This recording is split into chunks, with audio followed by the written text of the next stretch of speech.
ভাই আমি অনেক বড় জাদুকর। আমি যদি কইতে পারি আপনার কি কি আছে তাহলে আপনি আমার 5,000 টাকা দিবেন, আর যদি না কইতে পারি তা আমি আপনার 5,000 টাকা দিব।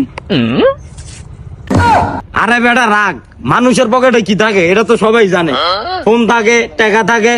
এখন তুই যদি কইতে পারস আমার পকেটে কি ব্র্যান্ডের ফোন আছে আর আমার কাছে কয় টাকা আছে, তো তোর আমি 5,000 দিমু, নাহলে তোর আমার 5,000 টাকা দিয়ম লাগবে। ও আমি রাজি। আপনার এই পকেটে 150 টাকা আছে মানি ব্যাগে, আর লগে 1250 নোকিয়া মোবাইল আছে। এই তো তুই হাইরা গেছস, তুই 5,000 টাকা বার কর। আমার পকেটে দেখ কি ব্র্যান্ডের ফোন চালাই দেখ, আর আমার মানি ব্যাগে দেখ 2,500 টাকা আছে। দেখছস, তুই 5,000 টাকা বার কর। আল্লাহ